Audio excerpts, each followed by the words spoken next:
Hello, good afternoon everyone. This is lecture 3 of finite element analysis for mechanical department and finite element techniques for civil department. Since the starting 2 units are common, so the starting few videos will be common for both the departments. However, the remaining 3 units are different, so your videos will be posted in your respective groups. So we will continue with the problems. We will take few more examples so that you will get a clear idea of how to solve problems of bar elements. So in the last class we started problems on bar elements. So first formula was stiffness matrix formula K is equals to AE by L 1 minus 1 minus 1 1. Then we studied about the different types of forces, point force, then temperature force, self-weight force, uniformly distributed force and uniformly varying force. I gave the respective formulas for all the types of forces. Then we were substituting in the finite element equation K into U is equals to F. So first we were finding out K. This is our finite element equation K into U is equals to F.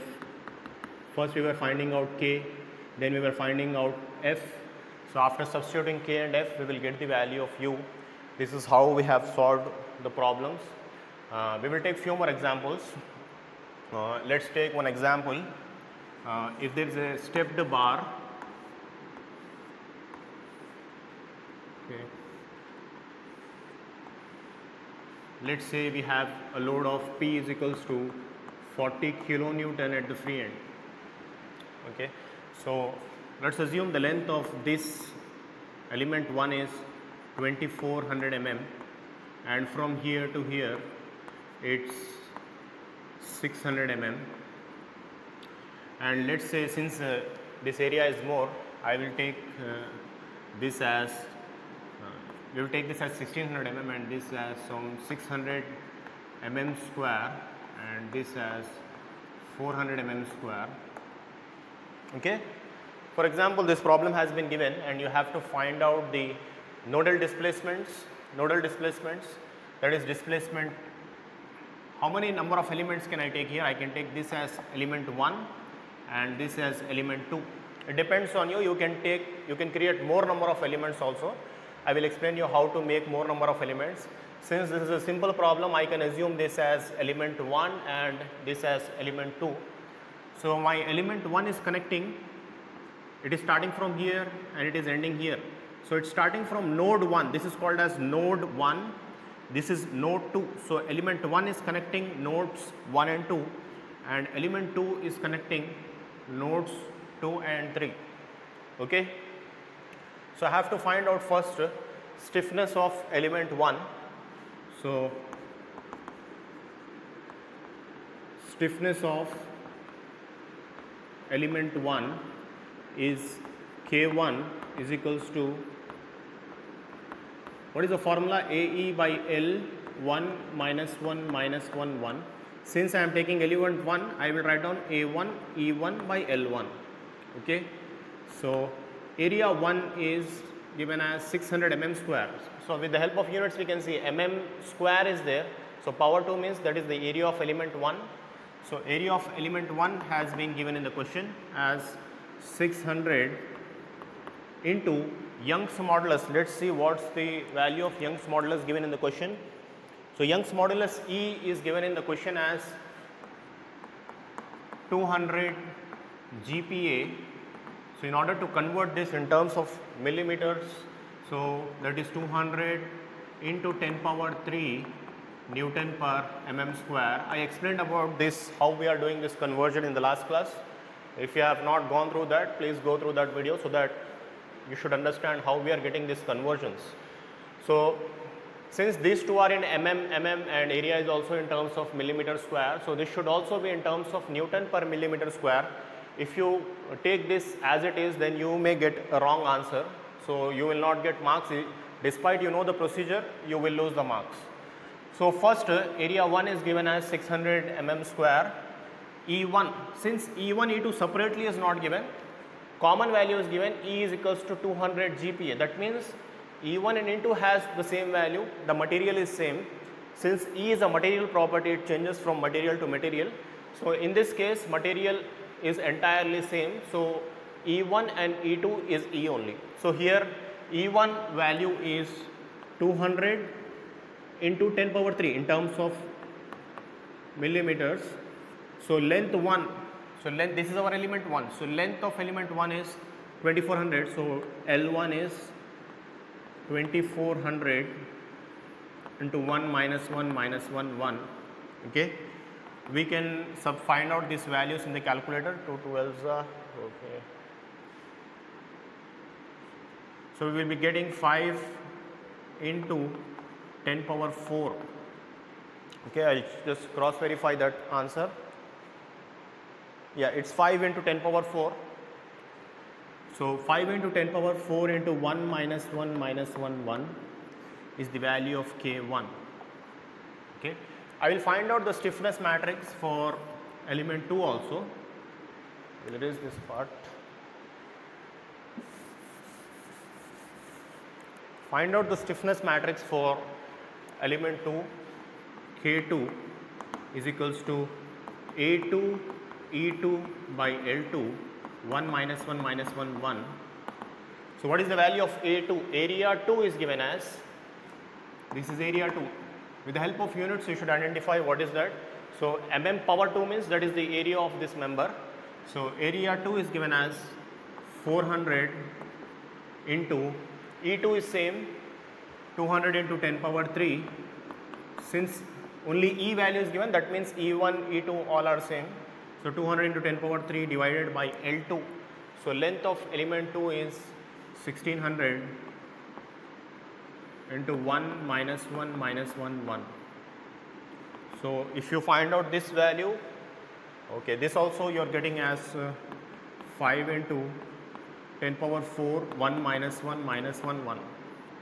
So you might get different values, but in this case the value of K1 and K2 are same, that is 5 into 10 power 4, 1 minus 1 minus 1 1. So both are same. I can find out the K of this entire model. So that is called as, so this is what stiffness of element 2. This is stiffness of element 2. Now I can find out global stiffness. That means the combined stiffness of element 1 and 2. So that is called as global stiffness. So global stiffness matrix K, the order of the global stiffness matrix will be for bar elements. For bar elements, remember this, will be equal to the number of nodes we have. So how many nodes we have? 1, 2, 3.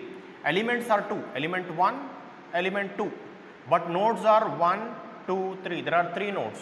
So for bar elements, when we are solving problems on bars, the stiffness will be equal to the number of nodes we have, because for bar elements at every node there is one displacement. At every node there is one displacement, because point 3 has only displacement in this direction, point 2 has only displacement in this direction, point 1 has only displacement in this direction. So this global stiffness matrix depends upon the number of displacements we have in a model. So we have how many displacements here? Displacement 1, 2, 3, we have 3 displacements. So if this would have been a beam element, then we will take, okay, let's say we have a beam element. Beams are subjected to lateral loads. Bars are subjected to only longitudinal loads. So for beam elements, we have 2 displacements at each node, because for beam element, if I take this as one node, so this node will go in the downward direction also. At the same time, there is also turning or bending of this beam. Okay, so you have 2 displacements here. One is this movement and one is the bending movement. Okay, so there will be 2 displacements. So in that case, we would take, so at every node we will have 2 displacements for beam. So 2 displacements here, 1, 2, 3, 4, 5, 6.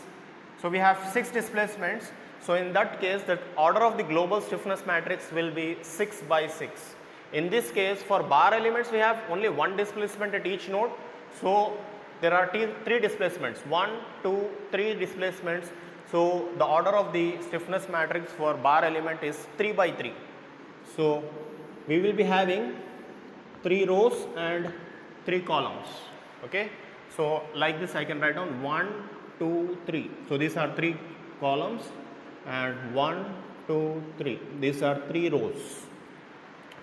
Okay, I have to write down the values inside this matrix. So for writing the values inside the matrix, element 1 element 1 is connecting node 1 and 2. So you can write down here 1 2 above this, 1 2 here. Okay, so it has two columns and 2 rows. So I have to write down 1 2 1 2. So element 2 is connecting 2 and 3 here. So I will write down 2 3 for element 2 2 3 2 3. I have to fill these values inside this global matrix. So element 1 and 1. So outside these two matrices, 5 into 10 power 4 is common. So here I can write down 5 into 10 power 4 because 5 into 10 power 4 is common for both these matrices. So inside at 1 and 1, what do we have? The value is 1 here. So at 1 and 1 we have value as 1. At 2 and 1 we have minus 1. So at 2 and 1 we have minus 1. At 1 2 we have minus 1. So 1 2 minus 1. At 2 2 we have 1. So 1 here. Next at 2 2 we have 1. Again at 2 2 there was already 1. Again we have 1 at 2 2. So 1 plus 1. Next at 3 2 we have minus 1. So 3 2 minus 1. 2 3 minus 1. So 2 and 3 minus 1. So 3 and 3 1. So 1. So remaining values will be zeros. So this is my stiffness of this complete model, that is also called as global stiffness matrix. So once we find out the global stiffness matrix, we should find out the force matrix. So how can I write the global stiffness matrix? Okay, this is 1 plus 1 is 2. So in the next step I am writing 5 into 10 power 4 into 1 minus 1 0 minus 1 2 minus 1 0 minus 1 1.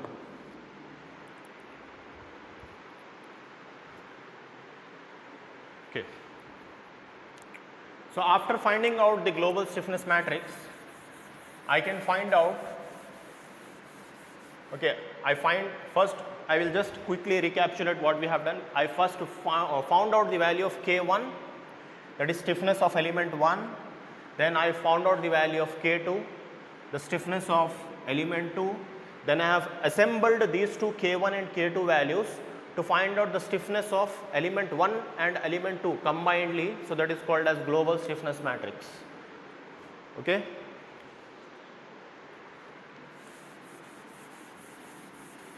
So after finding out the value of global stiffness matrix, I will find out force matrices.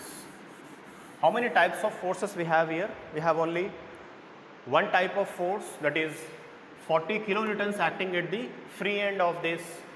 So at node 3, so force matrix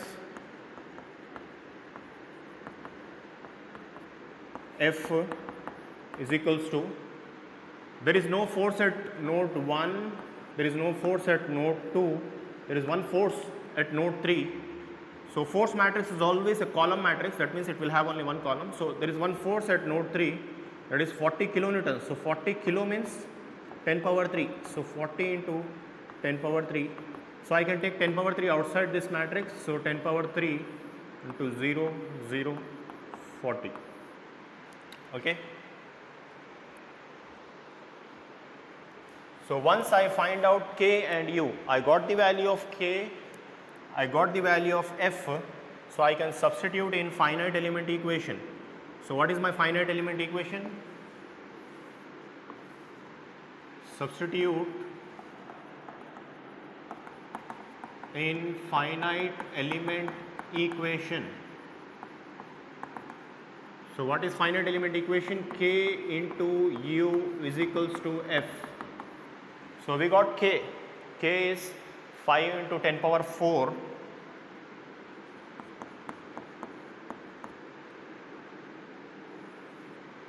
1 minus 1 0, all these values, minus 1 2 minus 1 0 minus 1 1.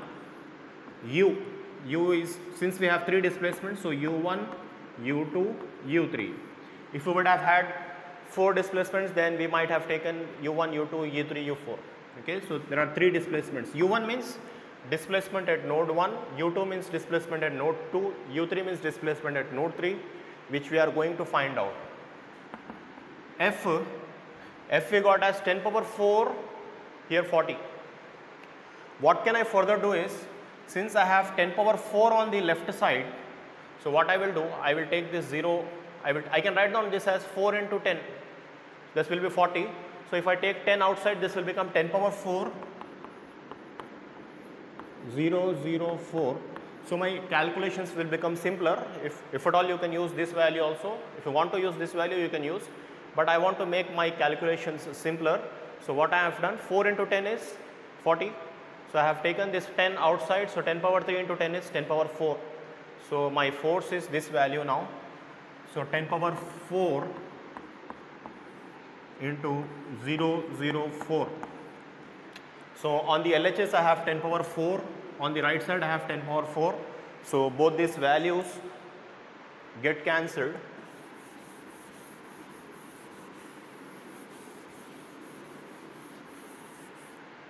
So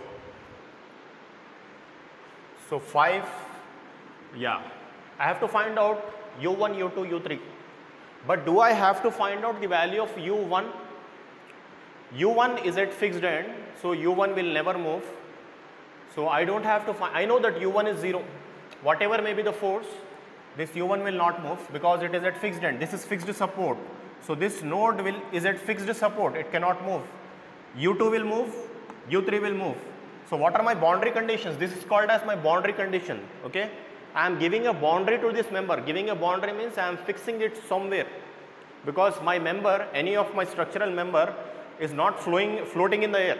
It has to be given some boundary, it has to be given some support. So since this is my support, so U1, my boundary conditions are, what is my boundary condition?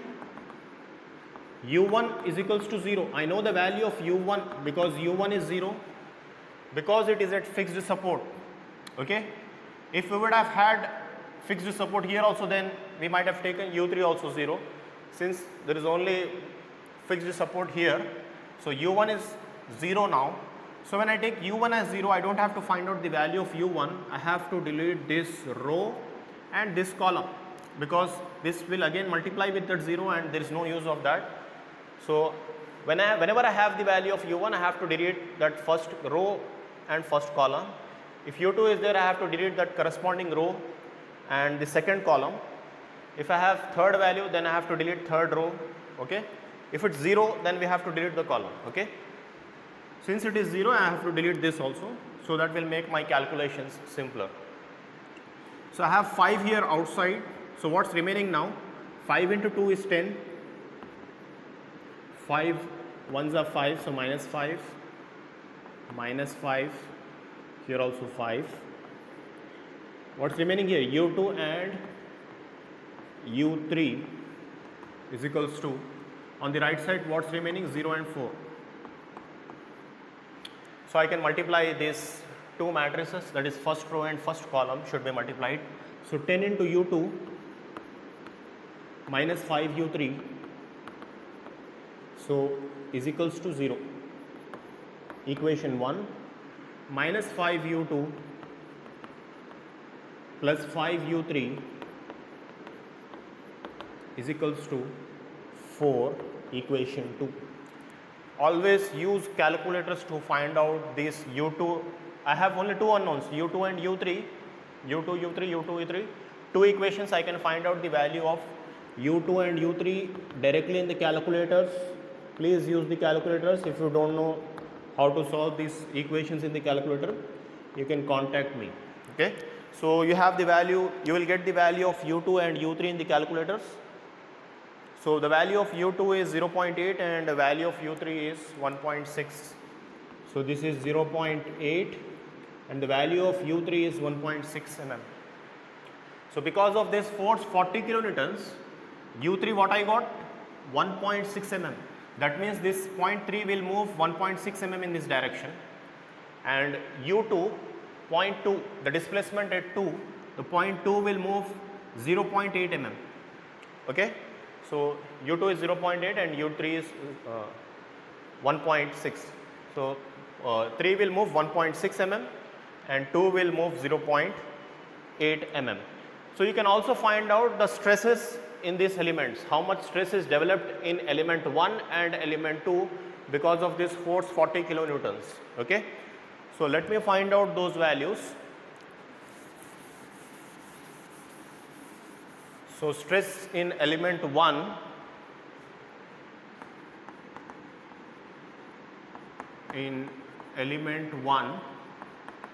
stress we denote it by sigma element 1. What is the formula of stress? E by L minus 1 Ui Uj. I means the starting point of element 1, J means the ending point of element 2. So starting point of element 1 is 1, ending point of element 1 is 2. Okay? Since this is element 1, E1 L1. Okay? So E1 value is given in the question, that is 200 into 10 power 3. Length of element 1 is 2400 minus 1 as it is. We got U1. What is U1? U1 is 0 because it is at fixed end. We got the value of U2. U2 is 0.8 mm. So this is 0.8. So I can find out all this in the calculator. So 200 into 10 power 3 by 2400. How to multiply this? Minus 1 into 0 plus 1 into 0.8. Find out this and this, multiply these two values in the calculator, you will get the answer. So sigma 1 is it's coming out to be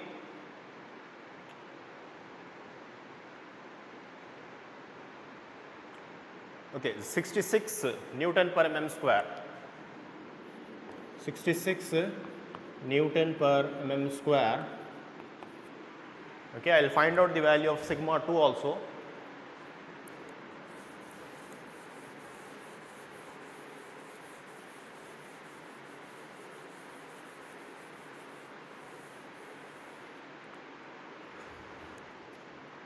Yeah, sigma 2.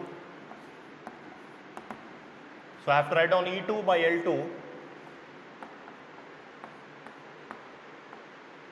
minus 1.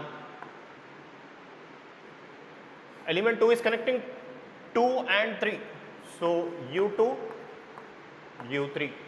So that is the formula for stress of bar element. So E2 value, E1, E2 are same, that is given in the question, 200 into 10 power 3. Length of element 2 is given as 1600 minus 1. U2 we got 0.8, U3 we got 1.6. So 0.8, 1.6. Okay. So you can find out this in the calculators.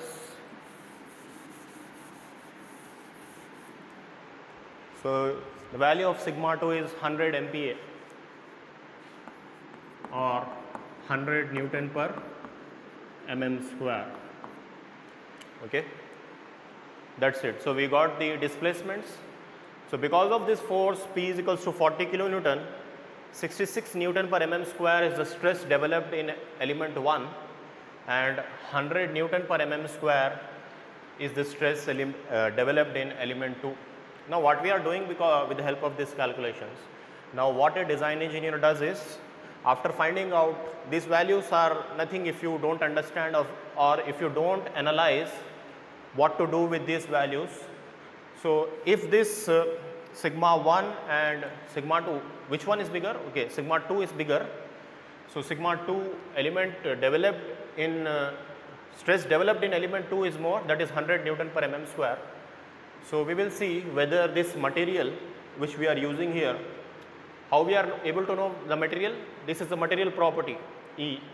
So whether this material is able to withstand this stress or not, or if it's crossing the ultimate stress. If it crosses, if this stress is more than the ultimate stress of this material which we are using, then this model will break in the future. So this is the critical part of this model. Okay, this is the critical part. So what a design engineer does is, you have to strengthen this part so that you have to check whether this can withstand that much of stress or not.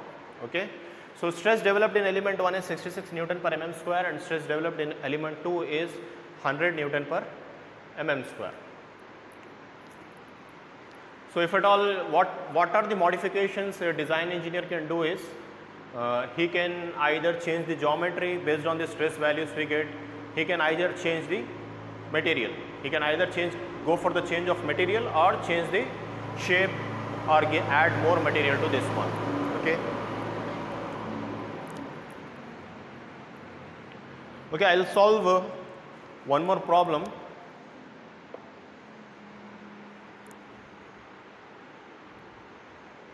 Yes, find the nodal displacement and element stresses. I will take up one more problem.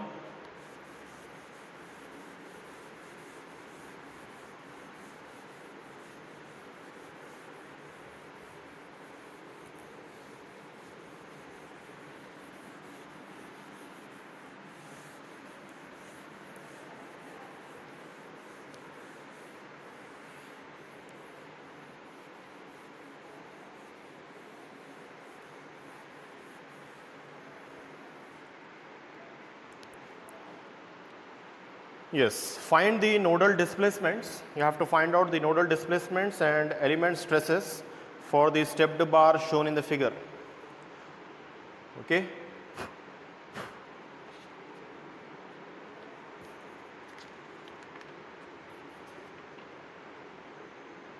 Okay. In this problem, apart from point loads, temperature loads are also given. So I will draw what is given in the question.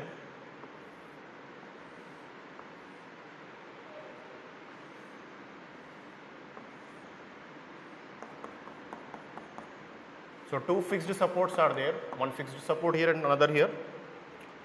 Okay, area of this is given as 800 mm square and area of this is given as 600 mm square. So this is 0.5 meter, the length of this, and the length of this is also 0.5 meter. Okay, there is a load P acting here. So a load P is equals to 50,000 newtons has been given. E value is given in the question, 70 GPa. Alpha value is given in the question, 20 into 10 power minus 6 per degree centigrade, and delta T, that is the change of temperature, is given 50 degrees centigrade. Okay, you have to find out, it's clearly given, find out the nodal displacements and element stresses. Find nodal displacements and element stresses. This diagram has been given in the question. So there are two types of loads. If this bar is subjected to one point load and there is also a change in temperature. So I will read out the question for you. Find the nodal displacements and element stresses for the stepped bar shown in the figure when the bar is heated by 50 degrees centigrade. So in the sentence also he has given, when the bar is heated by 50 degrees centigrade. Okay, there is a temperature load acting on this bar. So this, apart from the temperature load, one point load is also given. P is given as 50,000 newtons. Material property is given. It is made up of material which has Young's modulus E is equals to 70 gigapascal. Coefficient of thermal expansion of this material is given as 20 into 10 power minus 6 per degree centigrade, and the temperature, the change of temperature is 50 degrees centigrade, which has already been mentioned here. So I will see, first I will see whether all the given units are in the same form or not. Okay. So length is in terms of meters, but area is in terms of millimeters. So you can see millimeter square is given area. So I have to either change this in terms of meters or change this in terms of millimeters. It's up to you. Okay. So what I will do is I will write down this in terms of millimeters. You can do anything, you can take the units in the same form, but what I will do, I will change what is 0.5 meters. So 1 meter is 1000 mm, so that is 500 mm here. 0.5 meters is 500 mm here. So the length of this, so I will divide this into two elements, element 1, element 2. So this is my element 1, element 2. So I have divided this into two elements. How many number of nodes we have? Node 1, node 2, node 3. 3 nodes, 1, 2, 3. Element 1 is connecting node 1 and node 2. Element 2 is connecting node 2 and node 3. Okay. So first gigapascal is there. So gigapascal is 70 into 10 power 3 Newton per mm square. So this should also be in terms of millimeters. Okay. E should also be in terms of millimeters here. So I will write down first element stiffness matrix. Element stiffness matrix. Okay, element 1. Okay, so K1 stiffness matrix for element 1. So A1 E1 by L1 1 minus 1 minus 1 1. Okay, that is the formula of stiffness matrix. Since it is element 1, I have to write down 1 1 and 1 here. So A1 is given as 800, E1 E is given, so E1 and E2 both are of the same values. So E1 is given as 70 into 10 power 3. Length of element 1 is 500. 1 minus 1 minus 1 1. So you can find out these values in the calculator, and it's coming out to be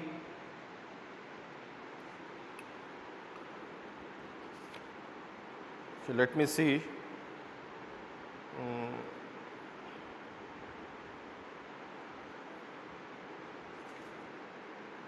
Okay, it's coming out to be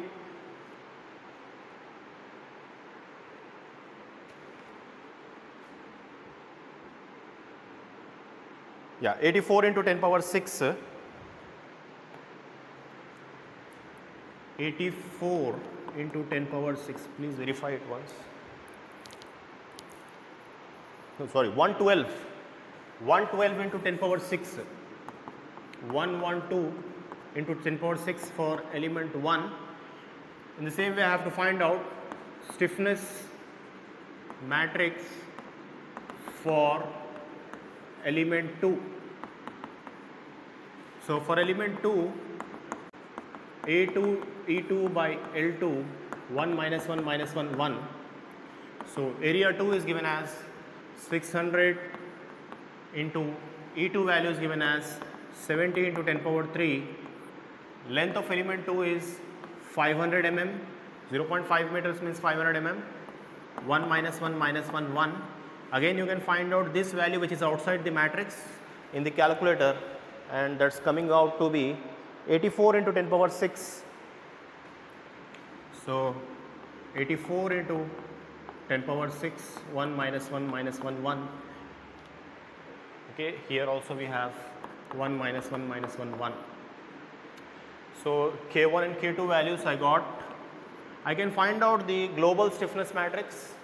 That means I have to assemble K1 and K2. I have to assemble element 1 and element 2 so that this entire model will be formed. So global stiffness matrix is K is equals to, so what will be the order of the global stiffness matrix? 1, 2, 3. So here we will be having 3 by 3. 3 rows and 3 columns. Okay. I will just write down it in a bigger way so that it will be clear.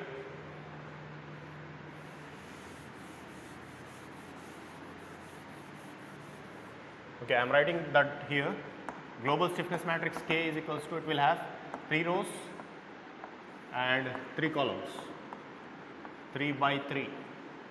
So element 1 is connected to node 1 and node 2, so you have to write down 1, 2 here, 1, 2 here. Element 2 is connected to node 2 and node 3, so 2, 3 and 2, 3.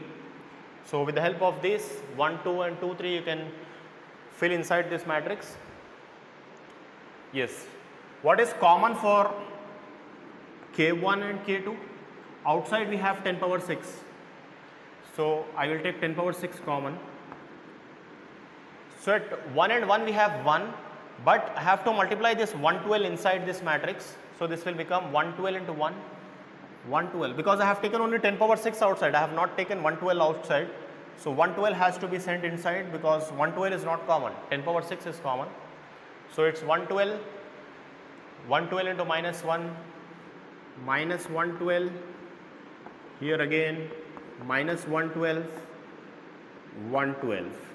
Here also 10 power 6 is common, but 84 is not common, so I have to take at 2 and 2 I have 84 into 1, 84, 84 into minus 1, minus 84, 84 into minus 1, minus 84, 84 into 1, 84. So remaining elements are 0.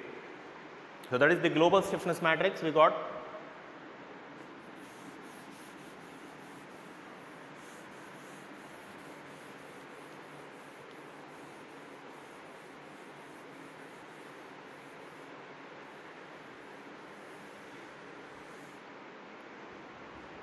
After finding out the global stiffness matrix, we have to find out the force matrix. So we have two types of forces acting on this body. One is this point force P, and one is the temperature force. How many types of forces we have? We have point force, self-weight force, temperature force. Next, uniformly distributed and uniformly varying loads. So here we have two of all those forces which I gave in the introduction class. One is one point force acting on P here, and one is the temperature 50 degrees centigrade acting on this complete member. On this entirely, we are heating it by 50 degrees centigrade. So there are two types of forces acting on this. So first point force, I will first write down individually. Okay, so first one point force we have. Forces on element 1, individually I will take element 1. Okay, so what is the temperature force is acting on both the elements. So on element 1, I will write down temperature force first, because point force is a direct value we can substitute. So temperature force on element 1 I am finding. So what is the formula for temperature force? E A alpha delta T minus 1 1. Okay, so what is the value of E given? E of element 1 is 17 to 10 power 3. Area of element 1 is 800. Alpha of complete thing is 20 into 10 power minus 6. See, this is material property. Alpha and E are, it depends on material. So element 1 has and element 2 have got the same material. So alpha and E values are same for both the materials. So delta T, so completely we are heating it by 50 degrees centigrade. So delta T is 50 minus 1 1. You can find out this value in the calculator. So I think I don't have those values. Please find out those values in the calculator. Okay, this value, you will get this value in the calculator. So on element 2 I will find out what is the temperature force. Temperature force on element 2. So on element 2 we have same formula, EA alpha delta T minus 1 1.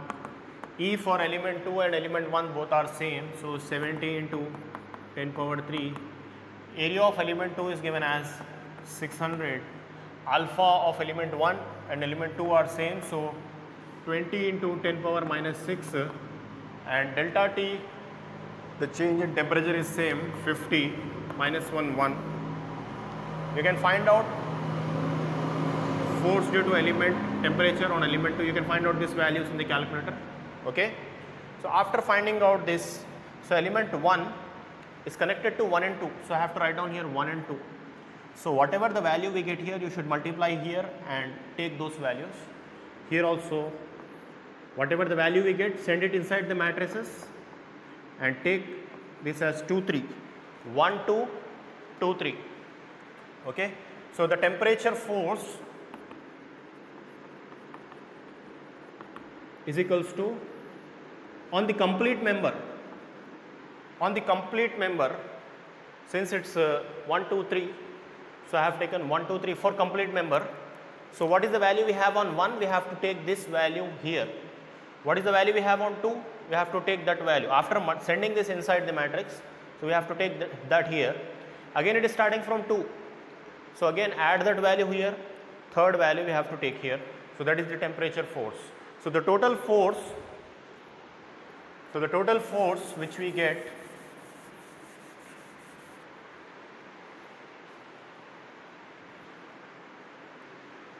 okay, I got these values of F1 and F2. I will do it for you. So F1 I got it as this value. After substituting in the calculator, I got it as 56. Yes, 56 into 10 power 3. So this value is 56 into 10 power 3 minus 1, 1. So this is what? If I send 56 inside, 10 power 3 is outside, minus 56, 56. Take this as 1, 2. Here we are getting for element 2, 10 power 3 is outside. This is 42 into 10 power 3. So 10 power 3 is outside. So minus 42. 42 into minus 1, minus 42. 42 into 1 is 42. So I can assemble here temperature force. So 10 power 3 is outside. On 1, okay, this is 1. On 1 and 1 we have minus 1, sorry, minus 56 plus 56. Here we have minus 42 on 2, and on 3 we have plus 42. Okay. So the temperature force we got as this matrix. So 10 power 3 into minus 56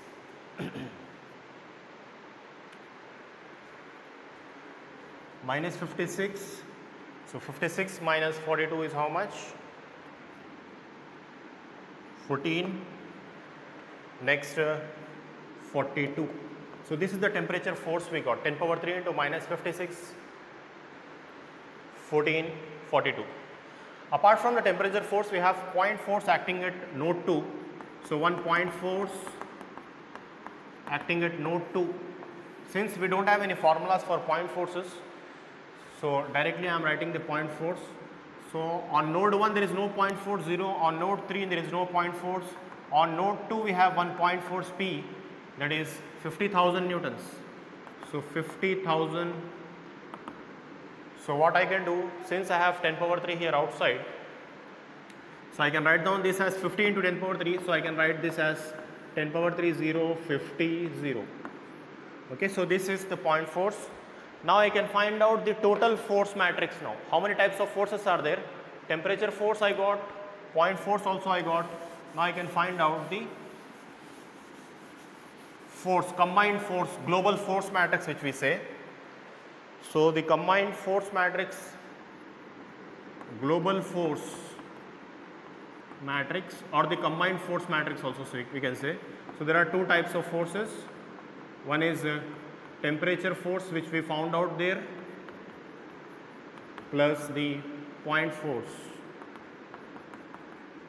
If we would have had other forces also, then we have to add those forces here. So there are two types of forces. Temperature force, we got it as 10 power 3, 10 power 3 minus 56, 14, 42, plus point force we got as this 10 power 3, 0, 50, 0. Okay. So we can add these values. So we will get, the 10 power 3 is common. we can add the corresponding matrices. So minus 56 plus 0, minus 56, 14 plus 50 is 64, 42 plus 0 is 42. Okay. So we got F, we got K. So we can substitute now in the finite element equation, that is K into U is equals to F.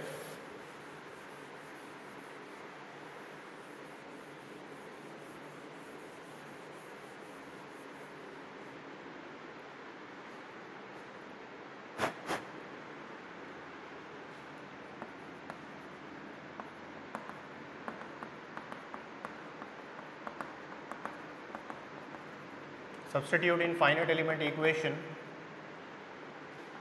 K into U is equals to F. We got K, global stiffness matrix K, we got it as 10 power 6.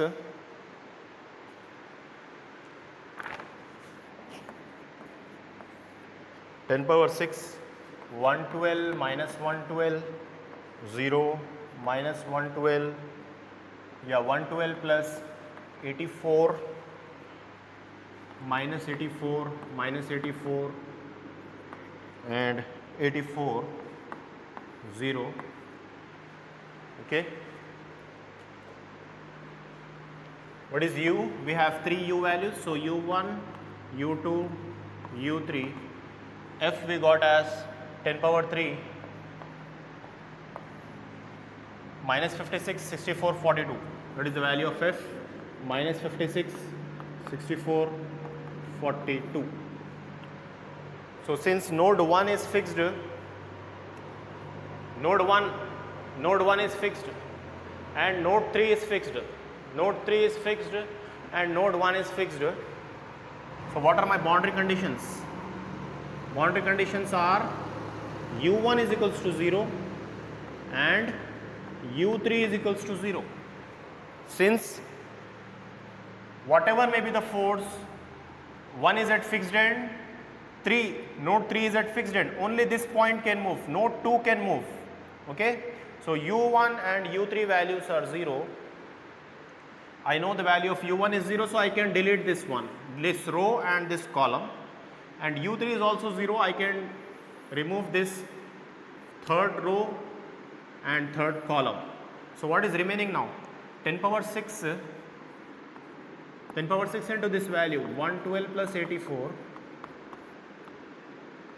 into U2 is equals to 10 power 3 into 64.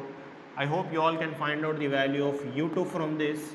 So U2 will be 10 power 3 into 64 divided by 10 power 6 into 112 plus 84. So that's coming out to be 0.33 mm.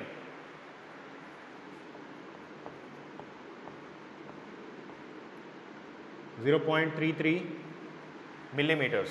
So this is 0.33 millimeters mm.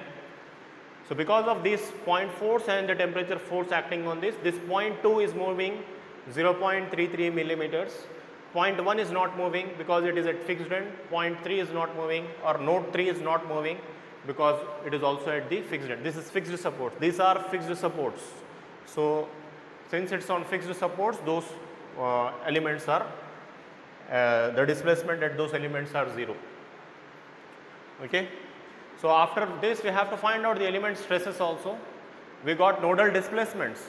Nodal displacement of U1 is 0, U2 is 0.33, U3 is 0. So these are called U1, U2, U3 values are called nodal displacements. You have to find out element stresses as well. So I will find out the values of element stresses.